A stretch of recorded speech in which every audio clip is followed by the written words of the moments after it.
Hello नमस्कार। अभी हम पढ़ रहे थे मेडिवल हिस्ट्री, तो उसमें पढ़ेंगे हम सैयद वंश। तो जिन्होंने चैनल को अभी सब्सक्राइब नहीं किया है, पहली बार इस चैनल पर आए हैं तो सब्सक्राइब कर दीजिए भाई। तो सैयद वंश शुरू करते हैं। तो सैयद वंश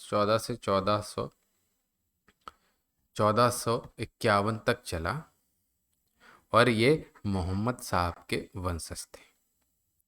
इसमें पहला है खिज्र खां। खिज्र खां 1414 से 1421 तक रहा और तैमूर ने मुल्तान एवं पंजाब का इसको क्या बनाया था, गवर्नर बनाया था। लेकिन इसने सुल्तान की उपाधि धारण नहीं की थी। इसने कौन सी उपाधि धारण की थी खिज्र खां ने? रैयत ए आला। रैयतवाड़ी प्रथा नाम सुना होगा। तो रैयत का मतलब होता है किसान या जनता, किसान या जनता। और खिज्र खां जो था वो स्वयं को तैमूर के पुत्र शाहरुख का प्रतिनिधि मानता था। तो सैयद वंश मोहम्मद साहब के वंशज थे और तैमूर ने इनको नियुक्त किया था। किसको? खिज्र खां को। खिज्र खां स्वयं को तैमूर के पुत्र शाहरुख का प्रतिनिधि मानता था और सुल्तान की उपाधि धारण नहीं की। खिज्र खां ने कौन सी उपाधि धारण की? रैयत आला, यानी जनता या किसान का नेता। अब इसके बाद सैयद वंश में आते हैं मुबारक शाह।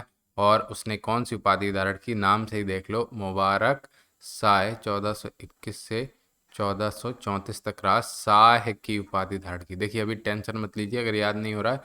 जो लास्ट में वीडियो आएगा ना मेडवेल का, बिल्कुल रिवीजन वाला, उसमें सब उपाधियाँ, सारी पोस्ट, सारी टर्मिनोलॉजी, सारी क्रोनोलॉजी, सभी का क्रम, कि पहले सैयद थे कि तुर्क थे कि अफगान थे कि मंगोल थे, क्या थे, सब कुछ कवर हो जाएगा। किसने कौन सी पुस्तक, सब कुछ एक बार बस इसको देख लीजिए, उसके बाद रिवीजन में सब क्लियर होगा। इसके बाद मुबारक शाह के टाइम पे कौन था? याहा बिन अहमद सरहिंदी। और इन्होंने लिखी तारीख मुबारक शाह इनके दरबार में। फिर मुबारक शाह के बाद मोहम्मद शाह आया 1434 से 1445। और उसके बाद अलाउद्दीन आलम शाह आए 1445 से 1451। तो अलाउद्दीन आलम शाह सल्तनत का कार्यभार बहलोल लोदी को सौंपकर कहाँ चला गया? बदायूं चला गया।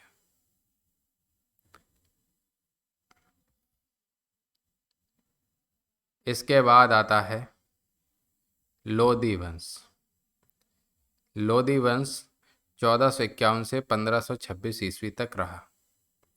और कई बार पूछते हैं कि लोदी वंश का संबंध किससे था? तो अफगानी शाखा के साहूखेल शाखा से था। अफगानी शाखा में भी साहूखेल शाखा से था और इनके पूर्वज थे घोड़ों के व्यापारी। बहलोल लोदी 1451 से 1489 तक रहा। और जो अफगानी समाज थी वो क्या था? समता मूलक समाज था और सुल्तानों को समानों में से प्रथम माना जाता था। मतलब सभी को समान माना जाता था और उन समानों में फर्स्ट कौन माना जाता था? सुल्तान को। और बहलोल अपने अमीरों का सदैव स्वागत करता था, सिंहासन का प्रयोग नहीं करता था और वह अपने अमीरों को मसनद ए आली पुकारता था।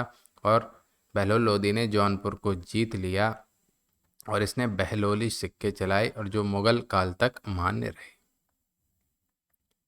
बहलोल लोदी के बाद आते हैं सिकंदर लोदी, जो रहे 1489 से 1517 ईस्वी तक। तो पहली बार लोदी वंश में सिंहासन का प्रयोग करते हैं सिकंदर लोदी। एक तो याद रखो अफगानी थे। लोदी वंश में सिंहासन का प्रयोग करते हैं सिकंदर लोदी। सुल्तान के पद को गरिमा में बनाया। इसके अमीर जो थे वो शाही फरमान का सम्मान करते थे और ये लिखता भी था किस नाम से? गुलरुखी। कौन? सिकंदर लोदी। ये क्वेश्चन बहुत बार आया है कि आगरा शहर की स्थापना कब की? तो 1504 ईस्वी में आगरा शहर की स्थापना करती सिकंदर लोदी ने और 1506 में आगरा को राजधानी बनाया। सिकंदरी गज का प्रयोग किया और एकमात्र सुल्तान था जिसने खुम्स यानी कि लूट के माल में हिस्सेदारी नहीं ली और अनाज से चुंगी कर हटा दिया। इसका पसंदीदा वाद्य यंत्र शहनाई था। अब इसके बाद अनुवाद देख लेते हैं कि इसके समय में कौन कौन से हुए।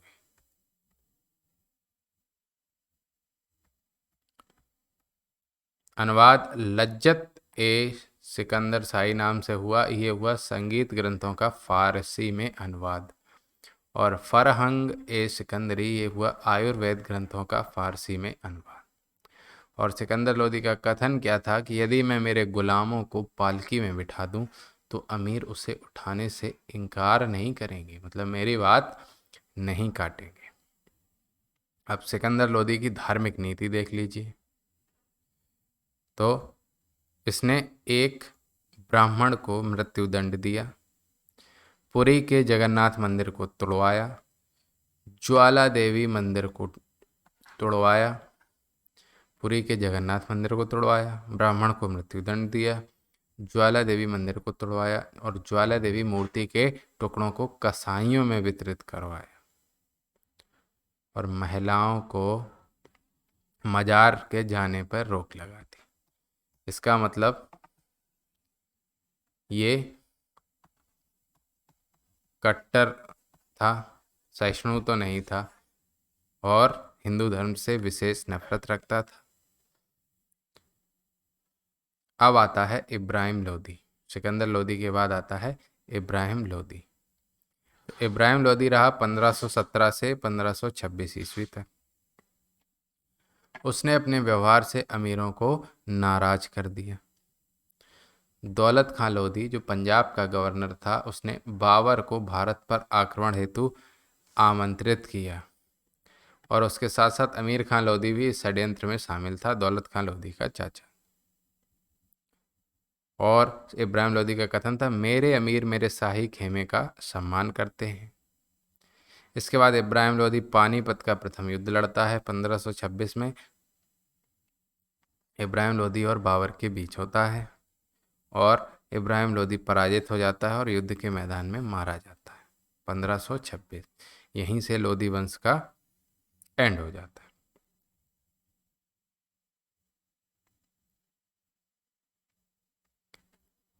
इसके बाद अब बात करते हैं सल्तनत कालीन स्थापत्य कला की। देखिए, सबसे ज़्यादा आज की डेट में अगर क्वेश्चन आते हैं तो आर्ट एंड कल्चर से आते हैं, खास तौर से यूपीएससी पीसीएस में तो आते हैं खास, और इसके अलावा अब एसएससी भी इसी पैटर्न पे चल रही है। जैसे 25 क्वेश्चन आएंगे ना, तो 9 से 10 क्वेश्चन अब आर्ट कल्चर पर आते हैं। इसमें आर्ट कल्चर आपकी करंट भी हो सकती है और एंशिएंट भी हो सकती है और मेडिवल भी हो सकती है और मॉडर्न तो हो ही सकती है। तो इससे 9 से 10 क्वेश्चन आते हैं। तो कहीं भी आर्ट कल्चर दिख जाए उसको छोड़ना नहीं। तो सल्तनत कालीन जो स्थापत्य कला थी वो हिंदू स्थापत्य शैली और मुस्लिम स्थापत्य शैली के मिश्रित रूप में थी, जिसको कहते हैं इंडो इस्लामिक शैली। तो दोनों में अंतर क्या है, विशेषताएं देख लीजिए। हिंदू शैली की विशेषता यह है कि धरणी या सैतीर यानी कि लेंटर, जिसको बोलते हैं छत, लेंटर, वो है हिंदू शैली की विशेषता। और मुस्लिम शैली में ये मेहराबदार बने होते थे, नहीं ऐसे बने होते ऐसे, इनमें पहले दिया वगैरह हम लोग रखते थे, मेहराबदार शैली होती थी। और छज्जे कोष्टक स्तंभ, माने स्तंभ बने होंगे, छज्जे होंगे, कोष्टक होंगे और स्तंभ पे कमल वगैरह की आकृति बनी होती थी। तो वो हिंदू शैली में उपयोग होते थे, जबकि मीनार व गुम्बद मुस्लिम शैली में। निर्माण सामग्री देखिए, हिंदू मंदिर बड़े बड़े पत्थरों के निर्माण से बनते थे, जबकि मुस्लिम शैली में छोटे छोटे पत्थर, गारा, चूना, टाइल्स आदि का उपयोग किया जाता था। अब हिंदू मंदिर है तो देवी देवताओं एवं अप्सराओं की मूर्तियां, फूल पत्ते, बेल बूटे आदि, घंटियां आदि बनी होंगी। और मुस्लिम है तो कुरान की आयतें होंगी, ज्यामिति आकृतियां होंगी। इसके बाद अरबक्स शैली। तो अरबक्स शैली हिंदू और मुस्लिम शैली के अलंकरण की मिश्रित शैली को कहा जाता है। फिर मामलुक वंश के शासकों ने क्या बनवाया वो देख लेते हैं। तो कुतुबुद्दीन ऐबक ने कुब्बतुल उल इस्लाम मस्जिद बनवाई। यह सहिष्णुता देखिए आप। मामलुक वंश के शासक कुतुबुद्दीन ऐबक ने कुब्बतुल इस्लाम मस्जिद बनवाई और यह सल्तनत काल की प्रथम इमारत थी, और इसको बनाने के लिए 27 हिंदू व जैन मंदिरों को तोड़ा गया। 27 हिंदू व जैन मंदिरों को तोड़ा गया। इसके बाद कुतुब मीनार में भी पूछ लेते हैं, आजकल पूछने लग गए हैं कि ये कितने मंजिला इमारत है, तो 5 मंजिला है कुतुब मीनार। और 2.5 दिन का झोपड़ा अजमेर में बनवाता है, अजमेर में कुतुबुद्दीन ऐबक। उसके बाद इल्तुतमिश के निर्माण कार्य देख लो, तो उसने सुल्तानगढ़ी का मकबरा बनवाया। भारत का प्रथम मकबरा किसने बनवाया? क्वेश्चन मिल गया। देखो, भारत का प्रथम मकबरा किसने बनवाया? तो इल्तुतमिश ने। सुल्तानगढ़ी का मकबरा, और इल्तुतमिश को ही मकबरों का जन्मदाता कहते हैं, और अपने पुत्र नासिरुद्दीन की याद में उसने बनवाया था। और कुतुब मीनार का निर्माण पूरा किसने कराया? इल्तुतमिश ने। अतारकीन का दरवाजा नागौर हमीदुद्दीन नागौरी के सम्मान में बनाए। फिर इसके अलावा गंधक बावड़ी इल्तुतमिश का मकबरा इस शैली में बना है।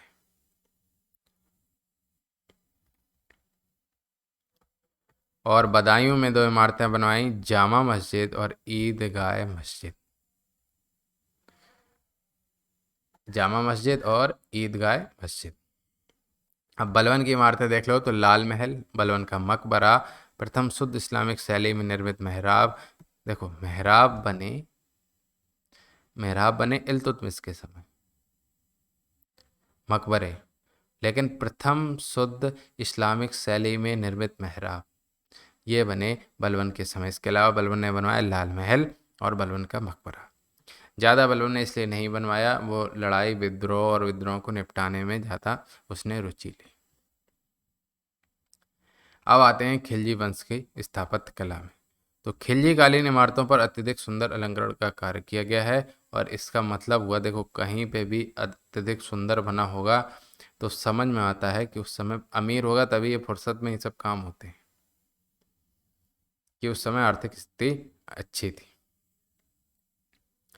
अलाउद्दीन खिलजी ने क्या क्या बनवाया? तो नवनगर, इसको बोलते हैं नौनगर, सीरी फोर्ट इंपॉर्टेंट, 1000 सितून का महल, हौज खास, अलाई मीनार, अलाई दरवाजा।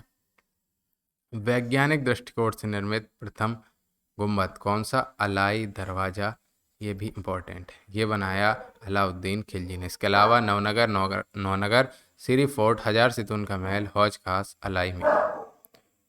और इसके बाद जमात खाना मस्जिद।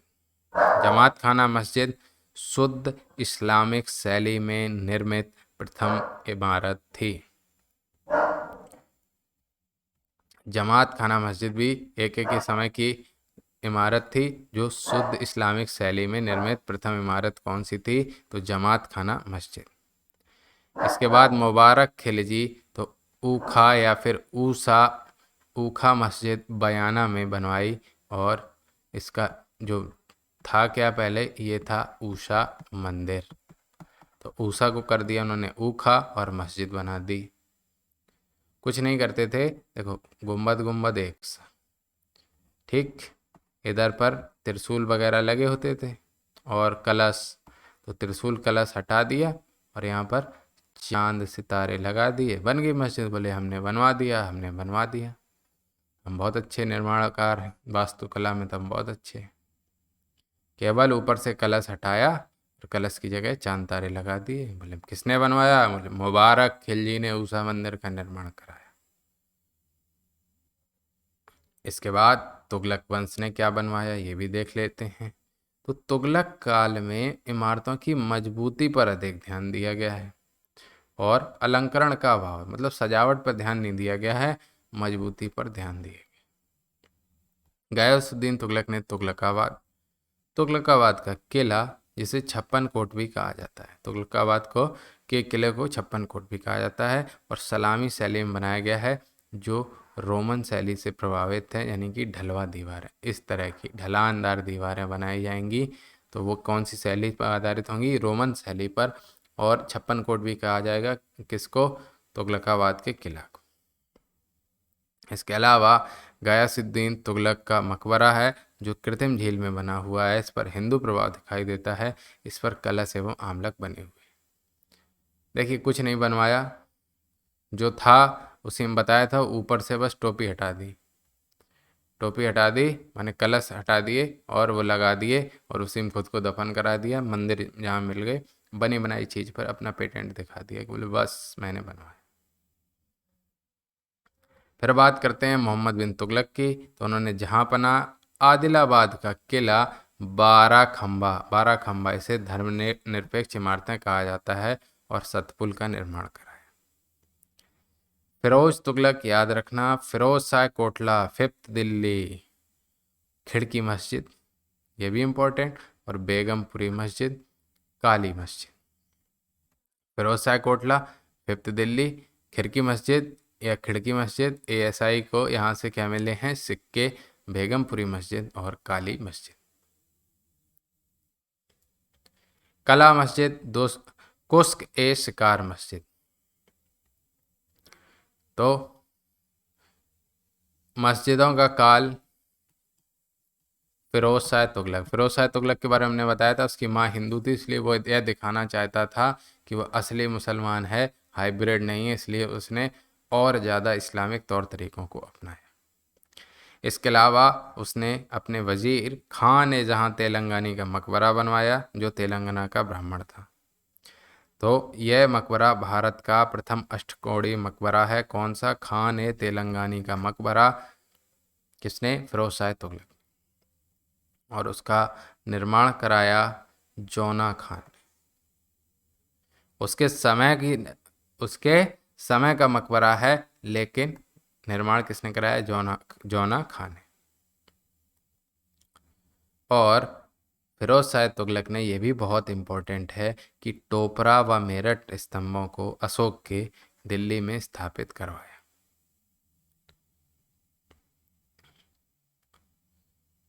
उसके बाद गयासुद्दीन तुगलक आते हैं। तो इन्होंने कबीरुद्दीन औलिया का मकबरा बनाया और जिसका निर्माण शुरू हो गया था गयासुद्दीन तुगलक प्रथम के समय में, और इसे लाल गुम्बद कहा जाता है। इतना इम्पोर्टेंट नहीं।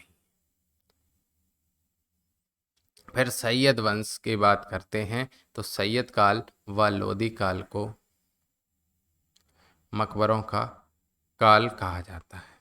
खिजर खान ने खिजराबाद बसाया, मुबारक शाह ने मुबारकाबाद। अब आते हैं लोदी वंश कि इन्होंने क्या क्या बनवाया। तो सिकंदर लोदी ने बहलोल लोदी के मकबरे का निर्माण कराया। बहलोल लोदी के मकबरे का निर्माण किसने कराया? सिकंदर लोदी ने। और मोठ की मस्जिद, इसका निर्माण सिकंदर लोदी के सेनापति मियाँ भुआ ने करवाया था। इब्राहिम लोदी ने सिकंदर लोदी के मकबरे का निर्माण कराया।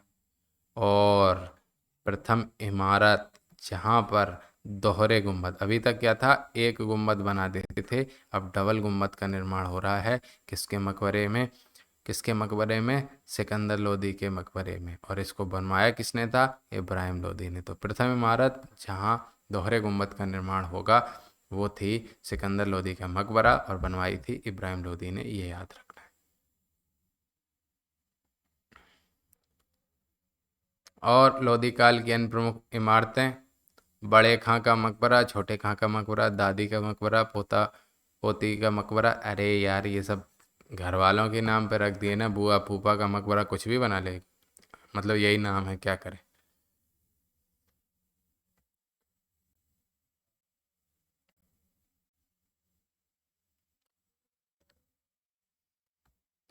अब बात करें सल्तनत कालीन साहित्य की। लेखक और पुस्तक: हसन निजामी ने लिखी थी ताज उल माशिर। मिनहाज उस सिराज ने लिखी थी तबाकात ए नासिरी। बहुत इंपॉर्टेंट है, मिनहाज उस सिराज ने लिखी तबाकात ए नासिरी।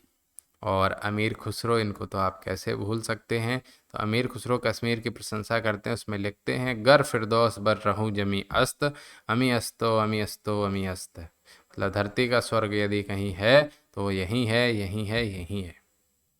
ये बात फिर अमित शाह को पता चली कि अमीर खुसरो ने ऐसा कहा था कश्मीर के बारे में। बोले हाँ। तो बोले ठीक है ब्रो, 370 हटाते। तो अमीर खुसरो की रचनाओं की बात करते हैं तो उन्होंने लिखी नूह सिपेहर। इसमें भारत की भौगोलिक स्थिति का वर्णन है। तो नूह सिपेहर में ही प्रशंसा की गई, नूह सिपेहर। उसके बाद उन्होंने लिखी किरान उस सादेन, जिसमें बुगरा खां तथा कैकुबात का संवाद है। मिफ्ता उल फुतूह, इसमें जलालुद्दीन खिलजी की जानकारी है। खुसरो जो था वो कई सुल्तानों के समकालीन रहा।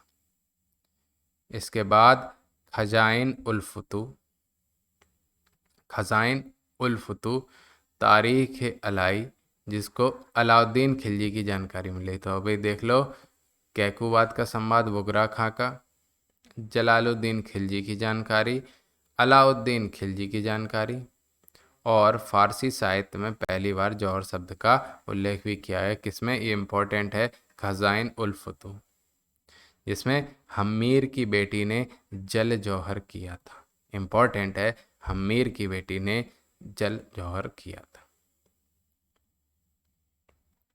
इसके बाद उसने लिखा तुगलकनामा, तुगलक शासकों की जानकारी दी है, और आशिका या आस्की लिखी, जो खिज्र खां एवं देवल रानी की कहानी। अमीर खुसरो से क्वेश्चन बनते। तो अमीर खुसरो कितने सुल्तानों के समकालीन रहा? तो अमीर खुसरो 7 सुल्तानों के समकालीन रहा। इसे तोता ए हिंद या हिंद का तोता कहते हैं।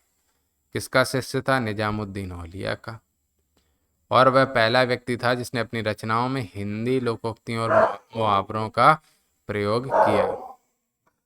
इसके अलावा उसने संगीत में भी योगदान दिया, और सितार का आविष्कार का श्रेय भी अमीर खुसरो को जाता है। सितार के आविष्कार का श्रेय भी किसको जाता है? अमीर खुसरो को। और इसको तंबूरा व वीणा को मिलाकर इसने बनाया सितार। तो सितार के आविष्कार का श्रेय अमीर खुसरो।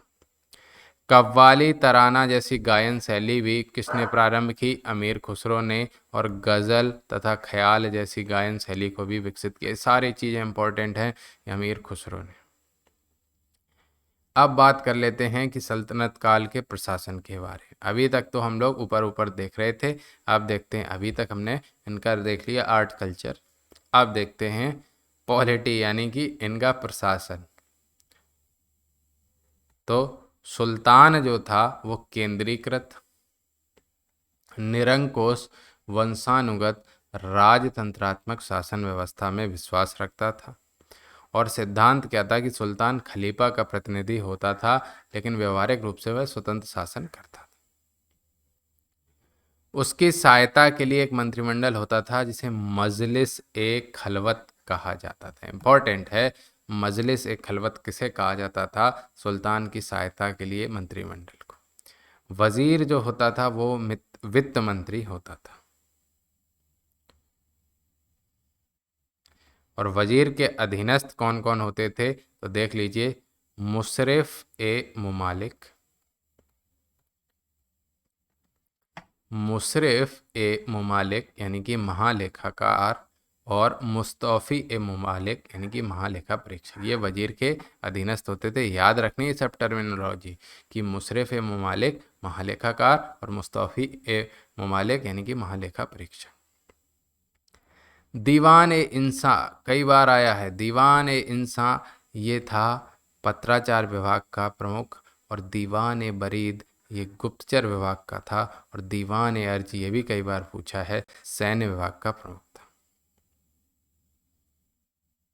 प्रमुख नहीं, दीवान ए अर्ज सैन्य विभाग था, और उसका प्रमुख कहलाता था आरिज ए मुमालिक। दीवान बरीद गुप्तचर विभाग था, दीवान इंसा पत्राचार विभाग था। दीवान इंसा पत्राचार विभाग, दीवान बरीद गुप्तचर विभाग और दीवान अर्ज सैन्य विभाग, और उसका प्रमुख आरिज ममालिक। इसके अलावा आगे देखिए,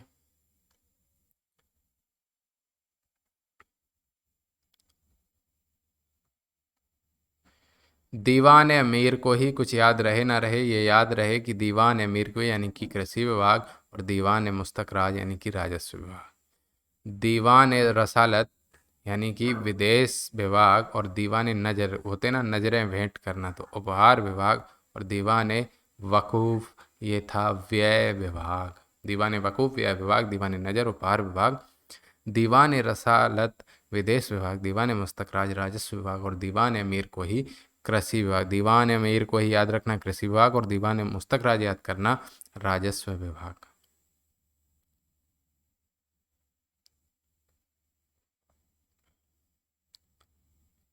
इसके बाद बात करते हैं प्रसिद्ध अधिकारियों की।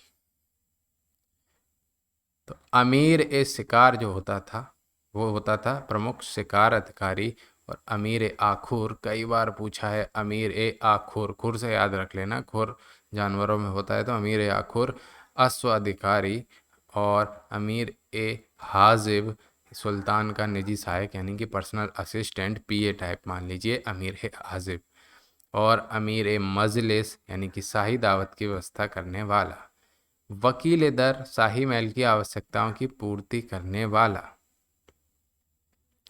और यह भी कई बार आया क्योंकि अश्वशाला पूछते हैं कि सहना एपिल, सहना एपिल ये था हाथीशाला का प्रमुख, हाथीशाला का प्रमुख सहना एपिल। और सद्र उस सुदूर ये धार्मिक मामलों का प्रमुख, और काजी तो पता ही है, काजी उल कज़ात ये था न्यायाधीश, इम्पोर्टेंट, काजी उल कज़ात न्यायाधीश, सद्र उस सुदूर जो धार्मिक मामलों का प्रमुख, और सहना एपिल हमेशा याद रखना हाथीशाला का प्रमुख, वकील दर शाही महलों की आवश्यकताओं की पूर्ति करने वाला।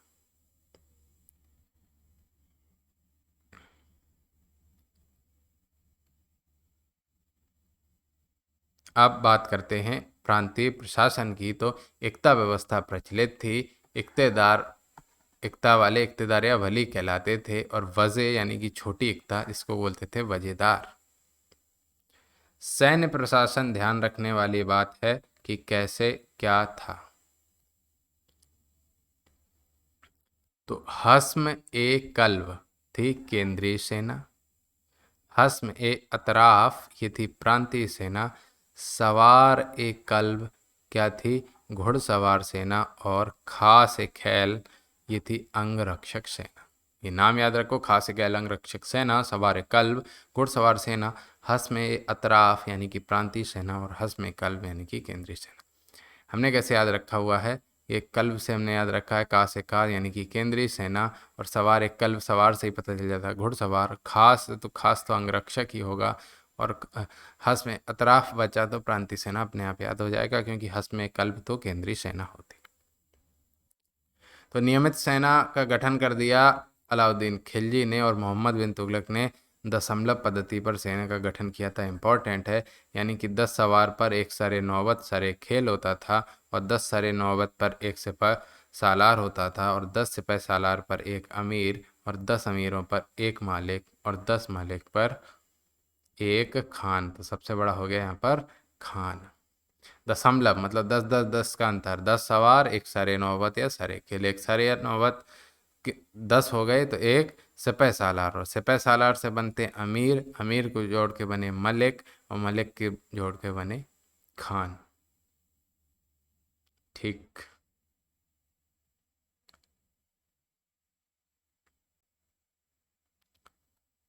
उस समय के हथियारों की बात कर लें तो मंगलेक, गुलेल व अर्राट नाम के हथियार उपयोग किए जाते थे। और न्याय व्यवस्था की बात करें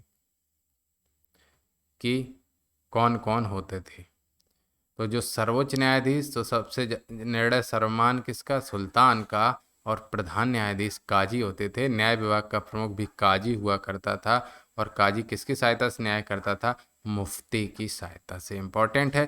और फौजदारी मामलों में हिंदुओं और मुसलमानों हेतु समान कानून होता था। फौजदारी मतलब लड़ाई झगड़े के मामले में हिंदू मुस्लिम के लिए समान कानून, लेकिन दीवानी मामले यानी प्रॉपर्टी संबंधित मामलों में हिंदू मुसलमानों के लिए अलग अलग कानून थे। तो कॉमन सिविल कोड की ज़रूरत तब से आ लगी थी। गांव में पंडित एवं काजी न्याय का कार्य करते थे। अब ये देखते हैं कि कानून के स्रोत क्या थे, मतलब जैसे आईपीसी होती है, आईपीसी सीआरपीसी, तो इनके में कानून कहाँ से बनते थे। तो कुरान से लिए गए कुछ कानून, कुछ हदीस से, हदीस मतलब जिसमें मोहम्मद साहब की शिक्षाएं एवं जीवन की घटनाओं का वर्णन है, और इजमा से लिए गए जिसमें धार्मिक व्याख्याकारों की शिक्षाएं हैं, और कयास जिसमें काजी द्वारा अनुमानित सजा होती है। और देश का कानून क्या होता था, जो उस समय के स्थानीय कानून होते थे। अब सल्तनत कालीन राजस्व व्यवस्था की बात करते हैं।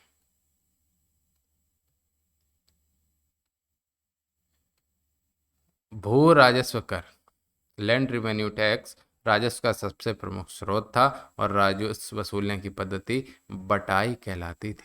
क्या कहलाती थी? बटाई। और बटाई 3 प्रकार की होती थी: खेत बटाई, रास बटाई और लंक बटाई। खेत बटाई, लंक बटाई और रास बटाई। बटाई का अन्य प्रसिद्ध नाम क्या था? किस्मत ए गल्ला। गल्ला तो नाम सुना ही होगा, तो किस्मत ए गल्ला कहलाता था बटाई। और इसके अलावा उसका नाम होता था हासिल और गल्ला ए बख्शी। अन्य नामों में हासिल, बटाई के अन्य नाम बता रहे हैं: किस्मत ए गल्ला, गल्ला ए बख्शी और हासिल। एक चीज और याद रखो, कनकूत। तो कनकूत क्या होती थी? भू राजस्व वसूलने की एक अन्य पद्धति होती थी, जिसका अर्थ होता था कूतना।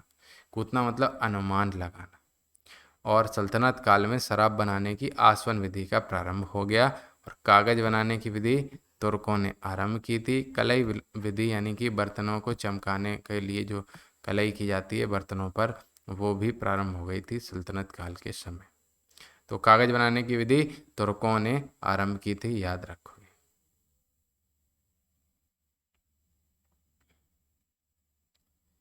अब अगले वीडियो में बात करेंगे मुगल काल की। तब तक के लिए बहुत बहुत धन्यवाद।